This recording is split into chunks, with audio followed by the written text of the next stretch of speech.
Well, hello, everybody, and happy Monday. Super glad you joined us today on Act Three. I'm your host. I'm really glad to be here. My name is Kathy Holmes. With me in my Zoom booth recording studio, I have Scott Ferron, and he is with Helmet Head Canada, otherwise known as the Muppet Man. Welcome to the program, Scott. How's it going? It's going very well. I'm a little tired today, but it was a busy weekend. It was a very busy weekend. I know that you just did a parade. Where was the parade this time? We had it in Esquimalt. It was along Esquimalt Road, and it went from I think it was a Head Street all the way down to the Country Grocer kind of Archie Browning Fair end area. Yeah, yeah. So, and lots of bikes too, right? Yeah, we had 15 motorcycles come in, and we had my truck and trailer with the Raffle chopper on it, and then we had Evil Pete, which is a rat rod Peterbilt. Wonderful. Well, listen, for our listeners who don't really know who you are, how about we introduce what all the parade was about, what the motorcycle you're talking about is, and what the plans are for all of that? Sure. Helmet Head Canada is a nonprofit group, and what we strive to do is maintain toy deliveries to Vancouver Island hospitals. All of the Vancouver Island care facilities are on our hit list. So our endeavor is to continuously bring toys throughout the year. Christmas isn't the only time where kids need toys, so our goal is to make sure that it happens year round. With that, we have to do a lot of fundraising and a lot of advertising, and that stuff gets Yes. expensive. So we built a custom Raffle chopper. It's a 2011 Harley Davidson Softail, which has been completely transformed into the steampunk bike you'll be able to see online. This bike is worth $50,000. Oh my Uh, God. Wow. we put a lot of love and attention into it, and tickets are only $100, and the number of tickets is only 600. So we limited the amount of tickets so that the odds of winning are greater, Yes, for sure. and that's going to be enough for us to maintain toy delivery for the next couple of months. Now, I've had the luxury of seeing your bike. I've had the luxury of sitting on your bike through Shaw Studios when you came to our interview on Act Three on Shaw. It's probably one of the most unique motorcycles I've ever seen as a chopper in itself. You know, it's a beautiful bike, but the detail that you've added to it, the brass handlebars and all of that great stuff. What did you design this bike as well? My friend Chris Rondeau, he designed everything on that bike, and his vision was to take this box of parts that we found in a barn. It was this rolling frame that was covered in rust, Wow. missing hundreds of parts, Yeah. and it's just a shame to see a motorcycle like that. So between Chris and the original owner, unfortunately, the cost was just too great. Of So course. I stepped in and I covered the costs to try and give this bike a soul and to turn it into something that it's not just a motorcycle, it's not just a work of art, but it's going to represent caring for the kids. And Yeah. caring for the kids shouldn't come at a budget. It should just be what is needed. And that's what this raffle chopper became. It needs to have brass nuts and bolts. It needs to have stainless steel exhaust. It needs to have chrome plated this and that. So all of these things, um, it just kind of builds into what would you do for a sick kid? You know, Yes. Yes. And obviously you have a passion for sick kids to be able to take it to this level, taking a bike that's basically, was a derelict bike and turning it into such a unique and beautiful piece of art, an absolutely extraordinary gift to whoever wins it. But what made you decide to actually, like, in all fairness, this usually when we have these really great adventures that we do for a charity of some sort, quite often there's something that's sort of at the root level of that. Were you a sick kid when you were growing up, or what brought you to want to do this for kids? I was on pretty much a liquid diet for the first year of my life, and Wow. not liquid in the fact of breast milk or formula, in the fact of IVs. Yeah. I had some major developmental difficulties when I was having, the first year of my life. So I was in Royal Jubilee Hospital probably almost every other week. Yeah. I wasn't aware of that until I was, in my 20s. Mhm. Um, but I truly believe that the kids are our future. Yes. So for me to watch some of these kids be forgotten about, to know that there is a facility on the island where the rejected or the forgotten or the not wanted end up, and they're sick and they're having troubles and they're just kind of ignored. It really kind of touches my heart. It makes me feel like, you know what, we need to step this up some. And the bike is a representation of that, where you have something that's been forgotten and Yeah. nobody wants it. Why not step in and just give it a little bit of life? And the result is it comes to life and it becomes something that is beautiful and unique. And that's how I feel about all these sick kids that are, they go into the hospital, they get their treatment, and they're just a number. Well, they shouldn't be. I find it hard to understand how a child can be lost or forgotten in this way. I know it to be true, but I find it hard to imagine that anyone could ever leave such an innocent life to wither away. And particularly when they have very difficult diagnoses and have short lives to begin with, it's an honorable gift to them for sure. And it's a unique one because you do it as the Muppet Man as well, right? Like how people see you riding down the street on your bike, which is not necessarily the chopper, yes, because right now you're doing this fabulous fundraiser. But beyond that part of it, like the motorcycle side of it, what do you normally ride, and what made you decide to put a Muppet on your head, on your helmet, It, actually, it started off as a bad idea, as the best ideas do, of right? course, And it had right? nothing to do with toy drives. It had the only thing we wanted to do was get a rise out of people. Yeah, So my friend and I in Halifax, we saw these things and we thought, oh, let's get a couple. It's going to be lit. yeah, like too We put fun, them on right? and we just send it.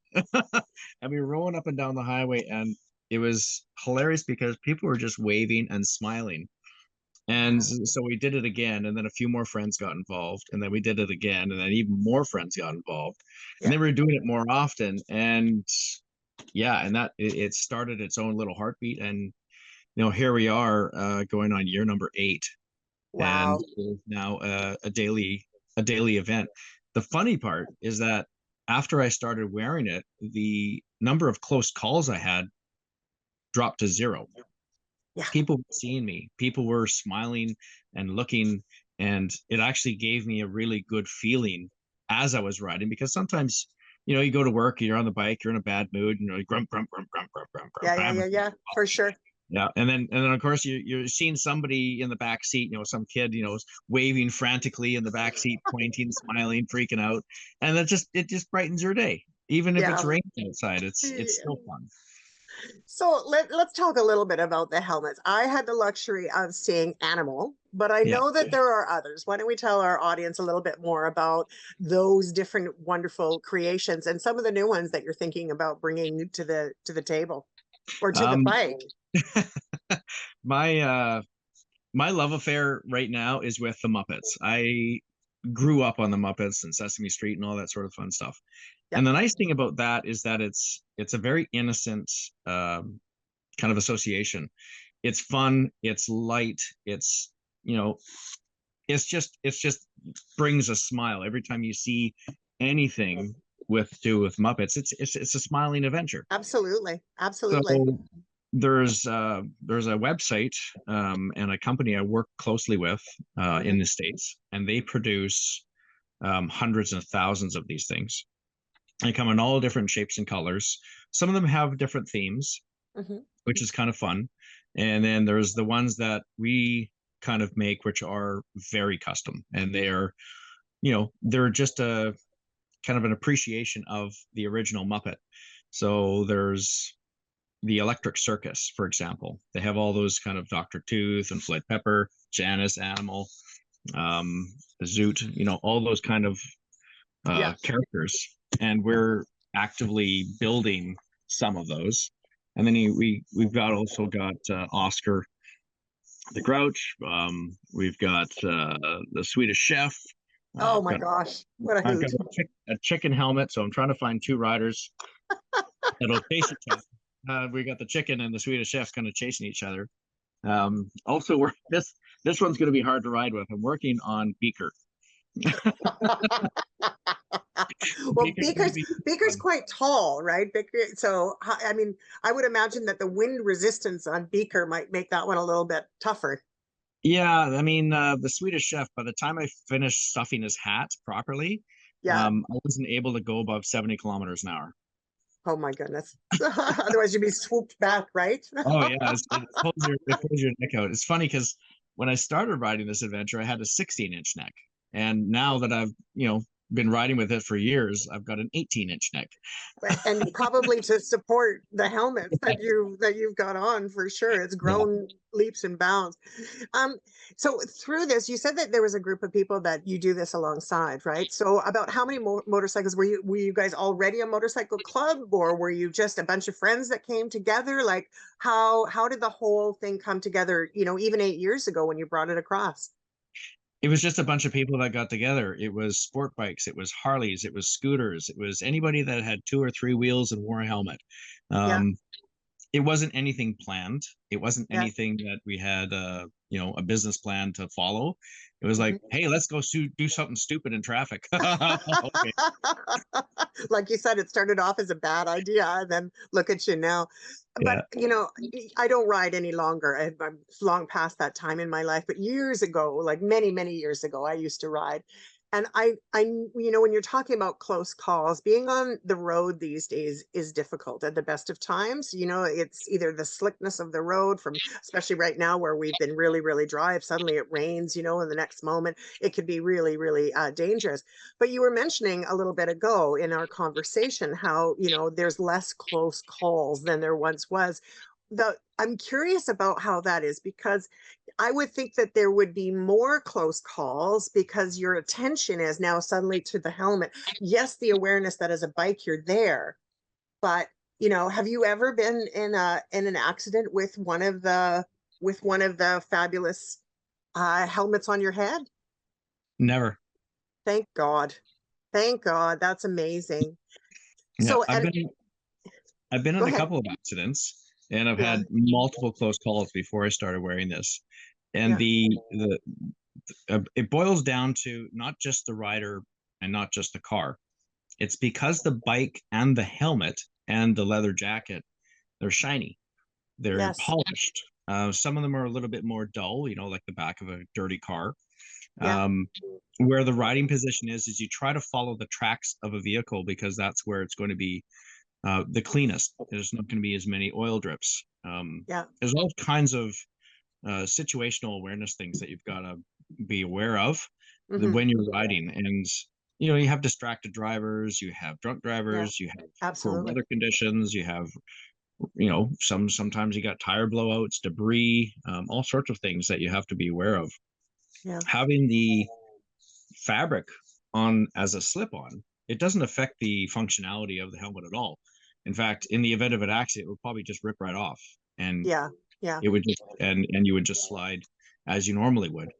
The fabric gives it a three-dimensional look. So if you're looking at the back of a helmet that's polished and shiny, Yeah, it's a two-dimensional image. But you add fabric and all of a sudden it's fluttering in the wind, it's a different color, it's like yellow, pink, absolutely. green, orange. It's unnatural. And even in your peripheral vision, if something's moving, you turn your head to look at it, Yeah, and absolutely.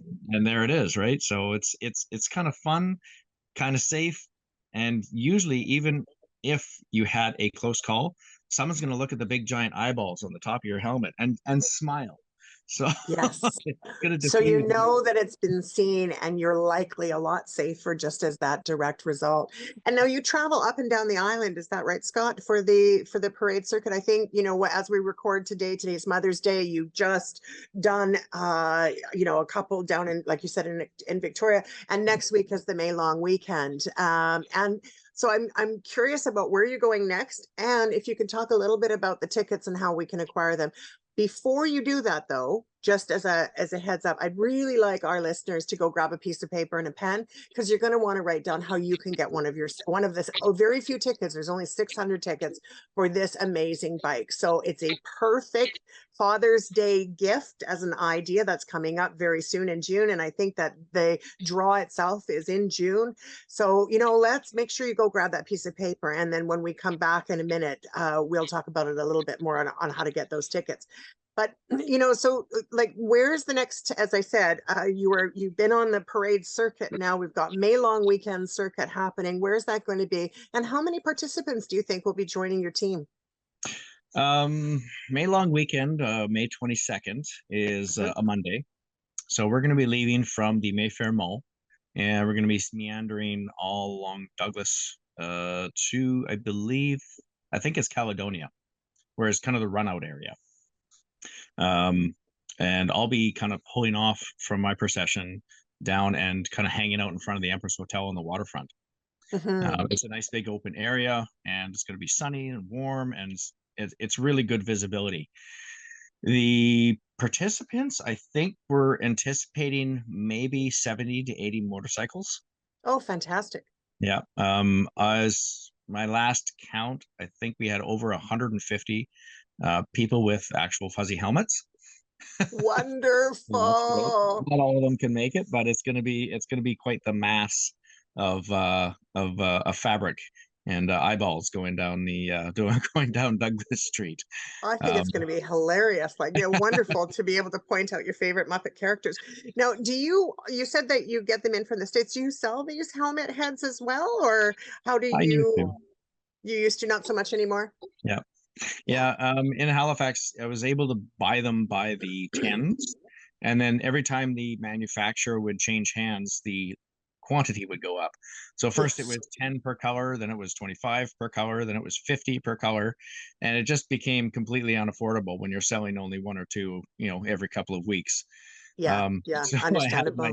I had my basement just full of Muppet heads. No kidding. It was waiting to be sold. So I was like, I can't do this anymore. No, And no. You have to make some different decisions when it's like that, for sure. Yeah. It's pretty awesome to have this kind of love affair like across the continent now. They've been spotted in London, they've been spotted in Africa, they've been spotted all over Canada, they're all over the States, they're in Australia, New Zealand, and those are just the ones I know about. They could be elsewhere, but I haven't had the chance to research it. But it's a contagious thing. It's a fun thing. It makes riding your motorcycle not only safer, but it just puts you in a good mood. You put this thing on your head and you see your reflection in a car window, and it just makes you laugh. No kidding, right? No kidding. I imagine that the very first time that you ever put one on your head, you kind of went, "Oh, this is fun," right? Yeah, and then it started to build from there, right? You said that you were in Halifax and you had some friends. Are your friends still doing it back east? Oh yeah. There's probably maybe 100 now. Wow. Yeah, there's a bunch of you. Yeah. There's a bunch in Calgary as well. That's kind of where I go sometimes to visit my sister. So I'll take my helmet head with them and rent a motorcycle and just go rip around town. And for some reason it got contagious and more people were doing it. Oh no, I think it's great. I think it's brilliant. I'm curious about your family. What does your family think about this entire concept of you, first of all, the charitable status piece, like what you're doing for kids is, I mean, I can only imagine how proud your family is of you. But what are their thoughts about you doing this and expanding it the way that you have across the country? They're actually in full support. They think it's a fantastic idea. My sister works in healthcare, so she's like, "Hey, you got riders in Calgary. Do you want us help the Calgary hospital?" And I said, "Oh, I know people." So I was like, I think we can do that. In Penticton, there's another couple of riders, so I've put some feeler emails out to the medical facilities there, and it's just going to be a local thing. So you have local people donating to local kids. And I think that's really going to hit home, so that your donations don't end up in this giant warehouse where it's redistributed it 100 times. It Yeah. being handled, being stored, and then repackaged and then handled again. Mhm. That's an incredible amount of work for a nurse or a doctor to have to deal with.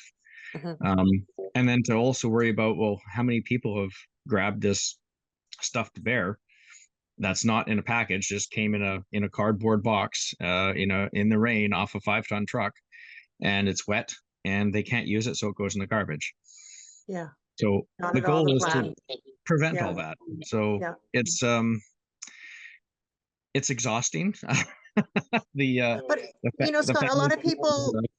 a lot of people don't really understand, the depth of what has to happen for these toys, right? Like, I think that it's a really great idea for, if you don't mind, to share really what is the process, because, there is the assumption that you give a toy, you pop it in the bin, and suddenly, a child has got that toy, full stop. But that's Mhm. not at all how it is. Tell us a little about that. Sure. So the beginning of the journey of a toy starts in the toy store. Hmm. It actually starts at a manufacturing facility where it's sanitized before it goes in the package. So it's blasted with some sort of antibacterial spray.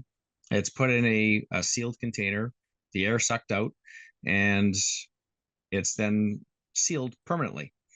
Hmm. Goes onto the shelf, somebody buys it, puts it in a bin, and as you said, that's where people just kind of forget about it. From Hmm. there, it comes to me. So I collect all these toys Hmm.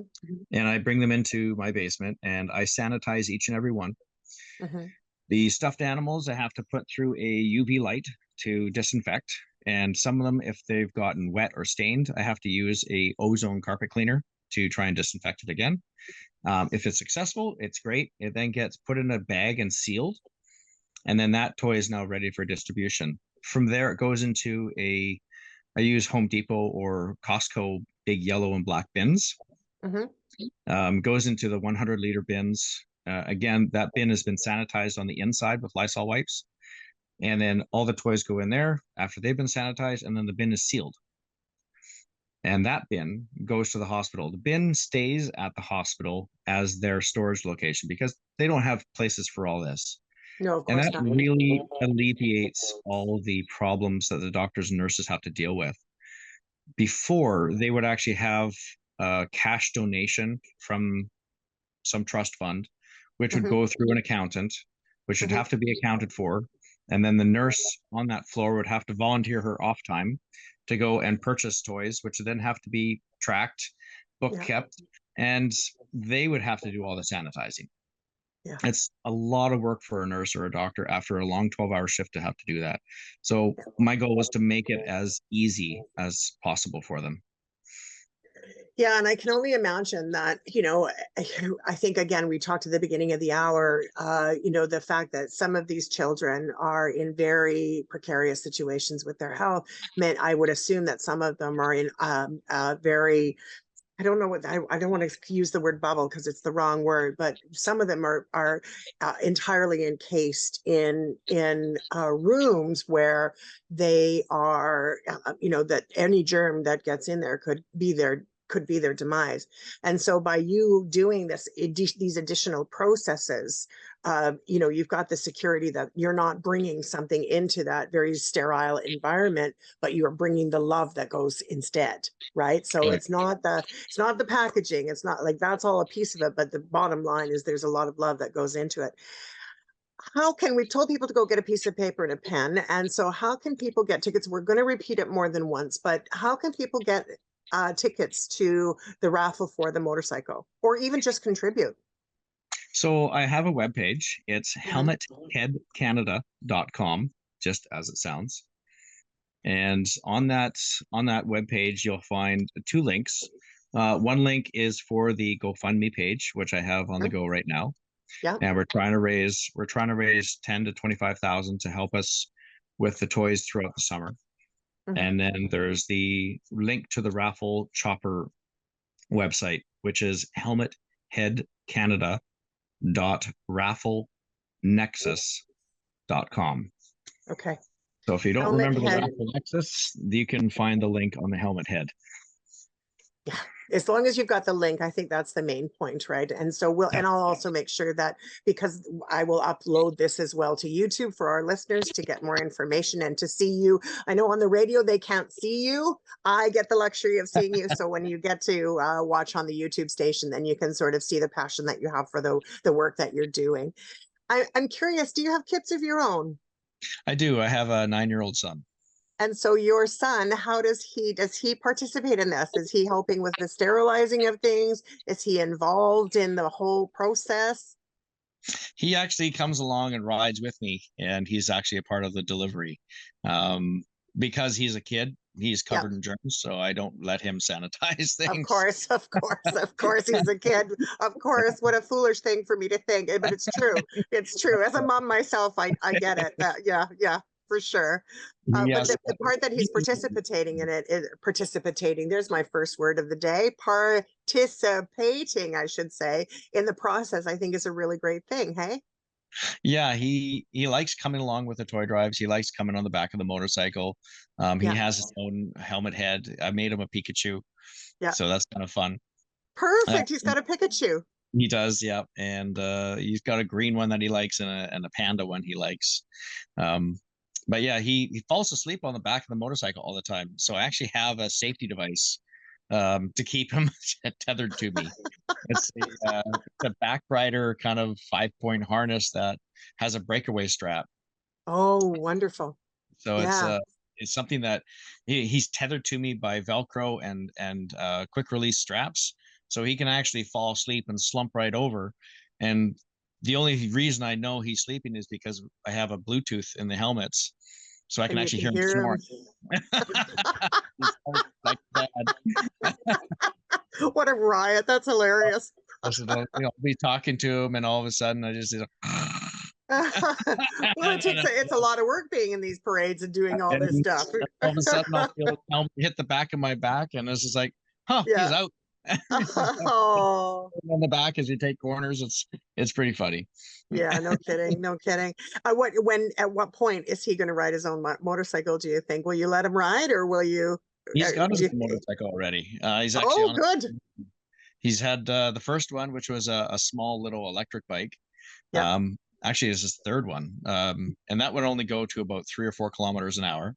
Yeah. And I got him a bigger one, and that went to, I think, 15 kilometers an hour. So again, a slow jog. And of course, he just got tired of the slow speed. I got him a bicycle, but of course it's not the same as a motorcycle. Not at all. Yeah, so for sure. I got him a mini chopper, which is a 125cc 2-stroke. Excellent. That thing goes a little faster. Yeah, I bet. I got a screw so that he can't open up the throttle more than about 40 kilometers an hour. But he wears all his safety gear. He's got his chaps. He's got a leather jacket, gloves, helmet. He's got all the gear, and he's actually getting better riding. Safety is really important no matter your age. You always want to make sure that you're covered properly, because to skid is not fun, and road rash hurts. There's nothing lovely about it. It's very easy to burn yourself on the pipe, so you have to be careful of that. And some of the worst burns I think I've ever seen. Thankfully, I've never been burned off the pipe, but I know people that have, and boy, oh boy, it looks really, really bad. So it's important to be able to be properly covered, despite how warm it can be outside. Yeah. You dress for the slide, not the ride.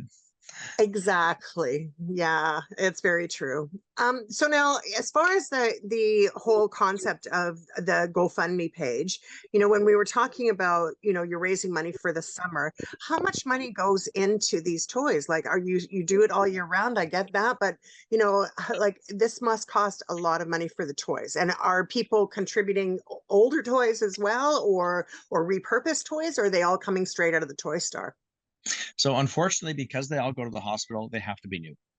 There's too many nooks and crannies on toys to completely sanitize them. Even if I was doing a sanitation bath, there'd be portions of that toy that you just can't get into, even if I was to let it soak for a couple of days. There's just too many pieces to make it cost effective. So the new toys, because it's done at the factory and because it's sanitized prior to packaging, it adds that layer of safety so that I I don't have that risk. The worst thing that can happen is I give a kid a toy and he gets sick.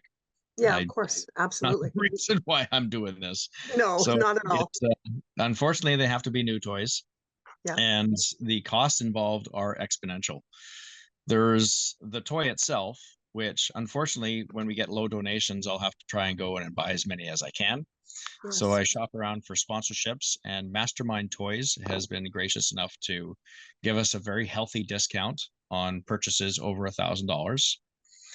And we also have some corporate sponsorships that help with parade insurance, parade fees, the fuel costs. But unfortunately, they're few and far between. So most of this has been coming out of my pocket for the last 4 years. Yeah. Yeah. And it's averaging anywhere from $15,000 to $20,000 a year.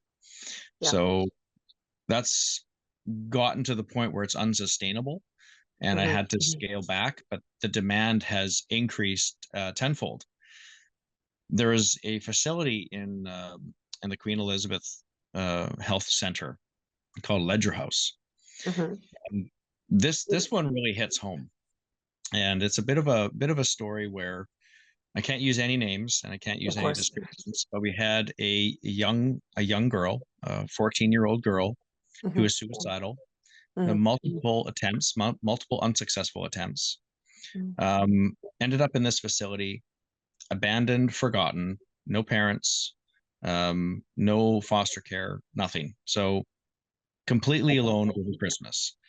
And my friend Daisy, she calls me because she works there and said, "Do you have any toys left? I heard, you're doing toys. Can you grab some toys and help me out here?" And I said, "Of course I can." Yeah, for sure. Yeah. Say no to that. So Yeah, of I went course. out and I bought a whole bunch of the larger stuffed animals. And because the hospitals normally, I like small things because they can Mm-hmm. pack more.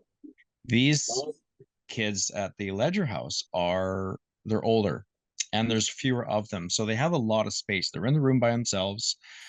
They have quite a large room where they have treatment. So there's just more room. So I went and got the big giant stuffed animals that nobody buys. Those things are a couple $100 a piece. Yeah, they are. They're huge and fabulous. Yeah. Yeah, Yeah. well, I went and bought $1,000 worth of giant stuffed animals, and somehow I was able to stuff them into into these 100-liter totes, kind of like a Jack in the Box, primed and ready, and No kidding. Do you strapped suck them. the air out of them so that you can really kind of flatten them down a little bit, or do you just sort of roll and push? Oh, it's a process. So I mean, you Yeah. you you put on your gloves and you put a mask on and you just kind of put all your weight into crushing this stuffed animal into this giant bin, and then somehow wrestle the lid on so it clips down. And No like, woo, kidding. made it. Bonus. Yeah, and and so finally you get these bins, and of course the lid is like domed up, Of course. Yeah. Yeah. Yeah. just ready to explode. And I was able to strap them down the truck, drive them there, and I dragged these bins into the facility. And there's this girl, and she heard I was coming. So of course, I put my helmet on and my leather jacket, and I look the part, and just it's kind of hits me a little bit. But there's a look in the eye of death. Yeah. You can see someone who's walking around that they have dead eyes. They're Yeah. matte, they're lifeless. There's no soul to be seen in this set of eyes. And that's what I saw when I saw her. And it completely grabbed my heart. It touched my soul, and it really choked me up. Yeah. But you know what? Suck it up, get it done there, sailor. So you swallow your tears and yeah, I'm a big tough guy, and in you go. You grab these things, and I popped the lid off of this one. I think it was one of these like bat Mhm.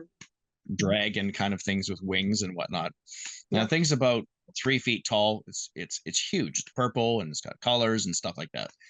So this thing comes leaping out of the box like a Jack in the Box, and and the eyes in this little girl, they came to life, and she Yeah. smiled. She smiled, and I said, "This is for you." Yeah. And that right there, it allowed her enough of a, I don't even know what to describe it. It changed her to the point where she was able to receive treatment, and she was released a few months later.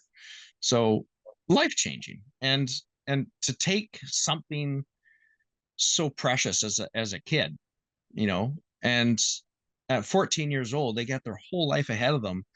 Yeah, teenagers are rough. Yeah, they're kind of troublesome, but you know what? They're the future. And like the bike, I can't just let something that's got so much potential, I can't let it go.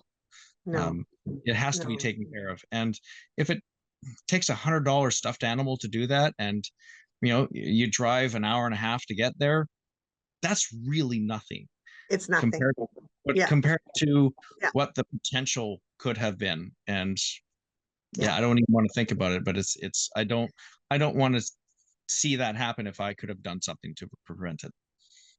Well, it's beyond honorable that you I pray that there's more people in the world that have the same mentality as you. I think that what you did and the reality behind it, when you talk about somebody who has dead eyes, or their soul has been lost or stolen in some way due to illness or family dynamics, or whatever has happened, is you remind these people that they matter. And so many people go through this life and don't feel like they matter. So Mhm. it's more than a stuffed toy. It's not a stuffed toy. It's an actual living, breathing demonstration of love in action. And so I just think that that's an admirable and wonderful thing to do. I'm curious as well, however, about the favorites that come for the toys, right? Like, have you as the buyer of these toys for these children, do you see a trend? Do they like teddy bears more? Do they like the Muppets more? Like, are you incorporating the helmet of the Muppet, animal and what have you into the gift? Or, which are the faves? There actually are no faves. Yeah, Believe it or not, there are no faves. yeah. One of the most sought after toy are crafts and drawing and canvases. Ah, yes. Those things allow hours of entertainment. Where if I gave a 40-piece Lego set, it's going to last maybe half an hour. Yeah, And then they yeah. can play with it for a while and then lose the pieces and redesign it. So yes, it does have some follow-on effect, but the craft, it allows their imagination to really develop. It Yeah. gives them a chance to kind of flex their mental creativity. Mhm. So those are the most sought after, and unfortunately, those are the most expensive. They really Uh, are. They really I are. bought a pencil set. This thing had like 15 different shades of black and pencils, and Mhm. it was $65. And it came with a small book of 15 pages, special drafting paper. It had this like weird ridges on it, kind of like parchment paper, and these graphite pencils, all these different colors of black. I didn't realize there were so many different colors of black. Neither did I. Yeah, wow. Yeah, Yeah, and it was just this tiny little sketchbook, and it was like $60. Like, wow, that's pricey. But you know I what? know. It But was a what special purpose. You got to do it. are there requests from the children or There from are. the young So people? Yeah, some hospitals have different groups of people that they encounter more often. yeah. So some of them, like the one I think it's the Nimo. Mhm. They like the portable DVD players. And those kids just, they're sitting in a room, they have long-term treatment plans. So some of Yes. these kids go in every single week and they're waiting for a transplant. So they're on some sort of machine for 3 or 4 hours and they can't Hmm. really move from their chair. It Hmm. sucks. That's just a horrible thing. It is. And it's Yeah. every single week. So they sit in this chair and they read a book, or, maybe they can watch a movie. So I've been hunting for these portable DVD players, which are hard to find. Hmm. I was only ever to find two of them, unfortunately. The other ones are MP3 players that are preloaded with songs. Mhm. Those are really hard to find because everybody has a cell phone. But unfortunately, some of the medical equipment, the Bluetooth capability is interfering with the heart monitor. So it sets off the alarms. So the nurses Exactly. are like, Yeah. no And cell phone. you don't think about stuff like that either when Yeah, you're no, contributing, right? It's like, well, it makes no sense why you couldn't, but indeed, they can't have their cell phones in there. There's all kinds of issues that happen with the confusing signals that go through to the equipment. yeah, Oh my gosh. yeah. It's Yeah. a lot to know. And it's overwhelming for most people. So there's a lot of other toy drives that happen, and which that's fine. But those toys usually they don't go through that process. So Mhm. unfortunately, a lot of them cannot be accepted. And so they go to a warehouse to be resorted and redistributed. And that is done with paid staff, usually a labor force or a temporary force. Mhm. They're not handled properly. And unfortunately, a lot of them are lost. So by doing it more one on one and with Mhm. a little bit more care, it's a little bit more work, yeah, but the result is I get to keep 99.9% of the donations that do come in. Which I think is really important, right? I think if when people, especially when they're wanting to do something, they're wanting to contribute, they're wanting to participate, to know that the toy that they have donated ends up potentially just in a warehouse, unusable, ungiftable. There's another way to do it, and obviously going through Helmet Head Canada is certainly a way to do that. So let's talk again about the motorcycle fundraiser piece, right? And when the draw dates are and all of that stuff. And how much do you hope to raise? Are you hoping to get the 50,000 back that you can reinvest in the toys, or what's your take on how this is all going to come together? Yeah, so there's only 600 tickets printed and they're $100 each, so that's 60,000, Yeah. which gives it $60,000 would be enough to provide toys for about 4 months to all 13 centers on the island. And yes, we have the lucky 13. That's okay. I think 13 is a very lucky number. Yeah. So we Yeah. have, so that's a lot of driving. Yeah. So unfortunately, we go all the way to Port Hardy, Port McNeil, Campbell River, Courtney. We peel off and we do Port Alberni. We head all the way up to Tofino, Mhm. and then we all peel back and we hit Nanaimo, Duncan, Victoria. We hit Janice Place, Ledger House, Saanich Peninsula, Vic General, Royal Jubilee. There's so many. I'm pretty sure I've missed a couple, but there's so many places to go to that I usually have to take a couple of days off work. Burn up some vacation time. Yeah. Costs me about $1,500 in fuel every time I do a delivery to that extent. And then it's you're towing a trailer, so Mhm. all these toys are in bins. They've all been sorted and sanitized. It's a lot of logistics, and No kidding. it's overwhelming for everyone. Everyone loves to be a part of the parade. They love to be a part of the delivery process, but they don't know the work that goes in. No, no, So exactly. the Yeah. raffle chopper was, the crazy idea that did. And so we built this thing not really, not really with a plan. It was just like, hey, this would be a good idea. What more could we do? Oh, well, we'll just change this, which affects everything else. Of course. Yeah. Yeah. No kidding. If we just change this, if we just change that, what if we move the seat? Well, let's move the oil pan. Well, let's relocate the battery.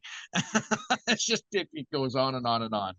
And so yeah, this raffle chopper is hopefully going to be our largest fundraiser that'll give us kind of a breath of fresh air, because most of our efforts are in fundraising. And if we Yeah. could provide more effort toward the actual donations, it's going to have a way bigger impact. I want Indeed. to I want to hear more stories from the nurses on these kids that have been saved, um, Yes. on having the life brought back in their eyes. Yeah. That to me is the reason why I do what I do. Well, like I said, I think that you're helping kids to feel like they matter, to note that they matter, and you're giving doctors and nurses the support that they need in order to make sure that any gift that's given is actually able to be enjoyed by the children that you're serving. The tickets and the raffle itself, we talked a moment ago about going to your website. How about we tell them what the website is again, and then we'll come back and we'll talk a little bit more as well. Sure. It's Yeah. helmetheadcanada.rafflenexus.com. And that is where the raffle is taking place. The draw date is June 24th at 1 o'clock in the afternoon. The raffle chopper will be out front of the Empress Hotel. And I'm hoping, really hoping that whoever wins it is actually in attendance and I could just toss them the keys, sign over the insurance papers and say, ride it home. No kidding, right? Like, how exciting would that be? And I'm sure that your entire team will be delighted that that happens. So June the 24th at 1 p.m. in front of the Empress Hotel is where that transition is going to happen. How many tickets, like, have you sold a lot of tickets already? Are they moving fast? Unfortunately not. We were really hoping that, this would be a desirable product. I think the bike scares a lot of people, but it's not really something that's there to be your daily driver. This is a unique one-off, very custom, very original built motorcycle. And the reason it's being created was to represent the life you could give somebody and the potential of what things can be. So unfortunately, we've only sold about 75 of the 600 tickets. So there's a ways to go. But that's hopefully people that are listening to this show today on CHLY 101.7 FM will indeed contact you and go and get their tickets. It's a call to action, people. We want you to get the tickets. You're helping children. And so I'm so excited for this. Now, like I said, I've sat on that bike. You're not kidding. It's a unique bike.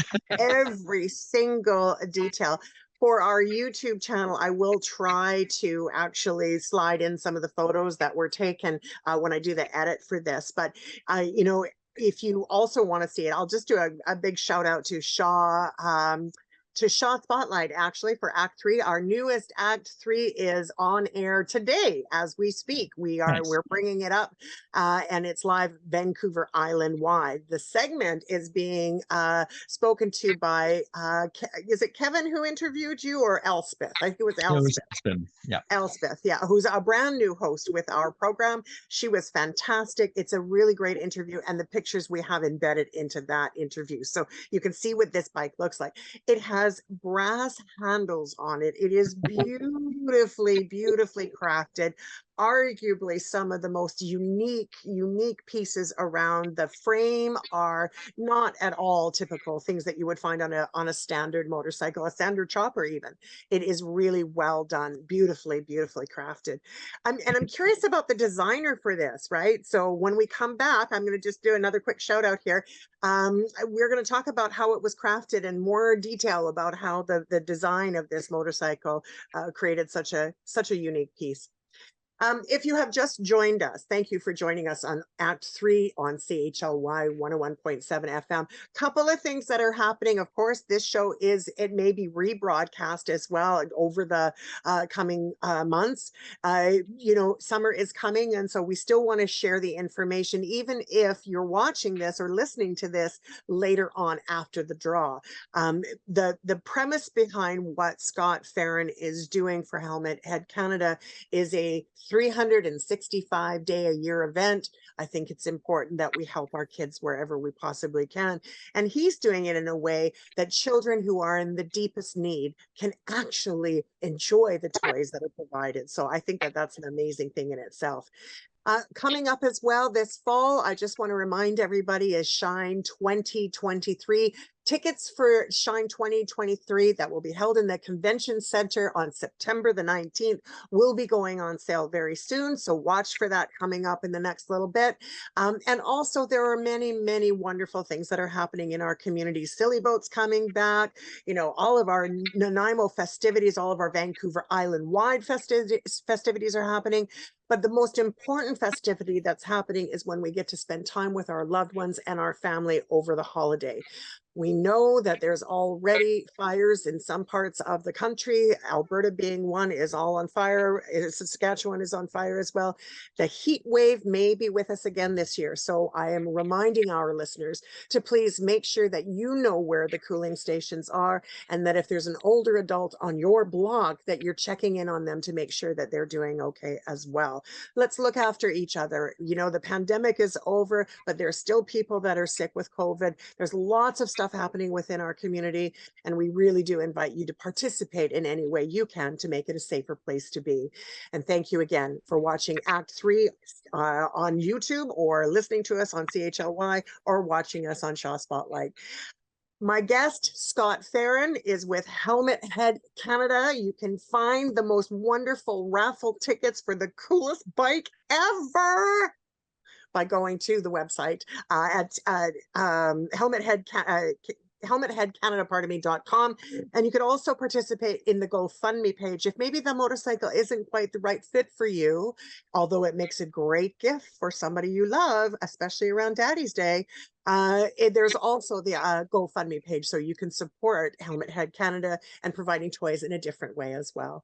Welcome back to the program, Scott. Thanks for being here. Like, I'm so delighted by our conversation. I know what it means to kids. You know, I've been very blessed. My son, you know, I'm a grandmother now of 3 small people, ages 4 and 2 and 1, just right now. In fact, as we speak, is the birthday of my oldest grandchild is on Monday, and my youngest grandchild is on Tuesday. So there's lots of birthday stuff going on right now. But you know, my kids have been healthy. They've been blessed to have really great ability to come through things. But not all kids can. Not all young people have that same ability to come through a physical crisis. And so it's really important that we support them, right? Tell us more about the GoFundMe page, and why, you know, donating in that area can also help support your cause. So the cost associated with donating the toys is very high. Donating the toys is very high. Yeah. There's the fuel cost of just driving and delivering, and then there's the sanitation costs of getting all the cleaning products. It's just a gallon of work. So the GoFundMe page helps with some of those costs associated, the insurances, the fees, and all the associated costs with that. But it also provides a big ball of money where you can go and get these corporate discounts. So yes. if you go to a toy store and you drop $1,000, you get the corporate rate, which allows you to buy more toys. Of course, So yeah, buying power. it takes that $1,000 and it stretches to, you know, $1,400. So you've gained 40%, which isn't a lot, but it's significant. Some of these toys are a couple $100 a piece. Some of these toys are $50, $60, $70 a piece. And when you're talking about, you know, over 2,000 kids in treatment at any one time, yeah, that's a lot of toys. It's not that we're trying to give a toy a day, but we're trying to give something meaningful to a kid that's just having a rough go, needs a little bit of a pick-me-up. And a happy kid has actually been proven by medical science to heal faster. yes. And yes. the slogan we have is one smile at a time, which is all we're trying to do. Is we're trying to just deliver a toy, make a kid smile, and that alone, that small act of getting a kid to smile, is going to give them a little boost on their immune system. And that little boost may just be enough to push them over the edge, just to get them over that rise where they can actually see the finish line. Yeah. And some of these kids, I mean, you look at them and they're tired. They're tired of being sick. They're tired of the treatments. Some of them have cancer. And unfortunately, some of them aren't going to see the month of August. So if I can step in and, you know, come in like a wrecking ball, bust through the door and say, look what I got. I got this cool, I don't know, 8,000 piece Lego set of the Millennium Falcon that you've always wanted. Here it is, congratulations, or have a great time, good luck building it in your hospital room. Yeah, no kidding. but Don't but drop in any toys on the floor and walk around in barefoot.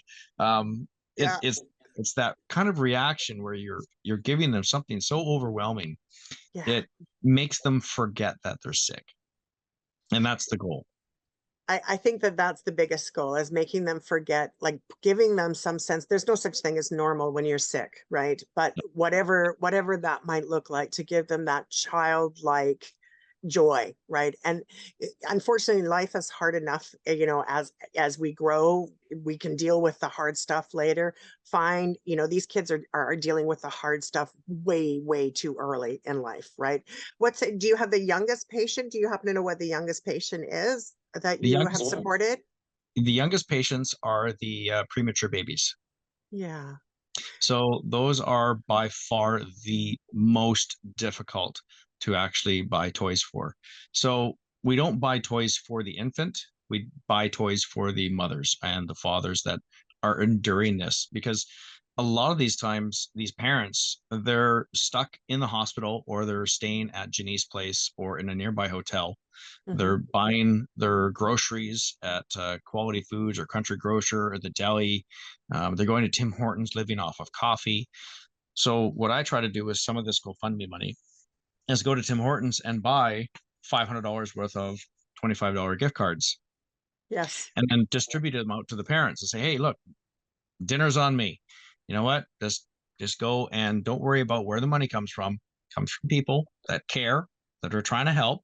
So, Mhm. even if it's a $10 Tim card, I mean, it's something more than they had before.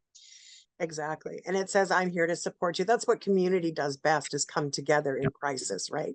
We come together with $10 gift cards, right? Like, here's a sandwich from Subway. You're so worried about your family dynamic. You're not even eating. So come on now, let's make sure that your soul is nourished as well. This is a tough time for people. Well, the last thing I want to do is see the parent go into the hospital for treatment because they're ignoring their own self, worrying about their child. Indeed. So even if it's not a preemie baby, even if it's a mother with a 12-year-old that's in surgery, I mean, that'd be heartbreaking to have to sit there and wait. So why not try to help them forget about the stress that they're in? Yeah. Everything helps. Of course, you're going to have a toy for the 12-year-old, but that 12-year-old didn't just randomly appear. It's cared for by someone, and I try to include those people. Yeah. And I think that wraparound service is so very important. Let's shout out one more time how to get those tickets and how to support the GoFundMe page. Yep. So it's on the website, helmetheadcanada.com. And the Raffle Chopper is a $50,000 value. It is a very unique motorcycle. And if that motorcycle is not your flavor, you could sell it and buy one that is, or a car, or take that $50,000 and do whatever it is that you want to do with it. It's a beautiful piece of art. And I know there's a huge steampunk following in Vancouver and Toronto. So you could take it to shows, you could win awards. I've been It's contacted. definitely award worthy. I've been No doubt contacted about it. by a magazine in Toronto that wants to do a piece on it. So Yeah. it's a very unique bike. So when you win this, it's definitely going to be something that you're going to be proud to either hang on to or sell to someone that's an avid collector. Absolutely. Well, folks, we're just about finished today's program. You know what to do. You're going to hopefully pick up your phone right now, go to Helmet Head Canada, get yourself a ticket, or go to the GoFundMe page and help some of the kids that Scott is trying to support right across Vancouver Island. So I hope that you will do that. As we come to the end of the program, you can't go yet, Scott, because I always ask what the little piece of wisdom is that we have that we want to share with people. And so we'll come to do that in one more moment. Folks, I feel so blessed to be able to talk to people that are doing incredible and wonderful things. So thank you for tuning in to Act 3 each and every week, where I can showcase some of these amazing people. If you have not seen seen this bike, the best, which you may not have if you're just listening to us as you're driving down the road. You may see him driving around on it with his Muppet head fabulous motorcycle hat, which or helmet, which is amazing. You may see all kinds of fabulous things of people around him that are wearing these wonderful gifts to community to help kids who need it the most. So please watch out for them, and for all motorcyclists, please, keep your eyes open. This is motorcycle season, so make sure we take care of people. You have been listening to Act 3 on CHLY 101.7 FM. Scott, if you were to say, what the life lesson is for you in this experience, what would you like to invite to our community as we close out the show today? The act of giving is a very selfless thing to do, and it's going to be the easiest thing you can do.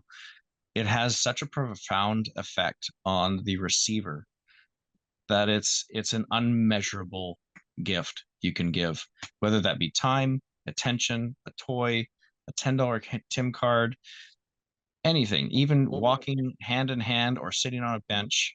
A small act of giving, a little bit of something, it can change lives. Yeah. Well, it certainly, I think, has changed yours. I can see it in your smile. I Yes. know for a fact that it's been an amazing, amazing part of your life, and it has for mine as well. It's been a pleasure to meet you. It's been a pleasure to have you on the program, and I wish you the very, very, very best as you move forward. Keep me in the loop and watch him on Shaw Spotlight. He's amazing. Tune into Act 3, and we look forward to being with you again next week. In the meanwhile, stay safe.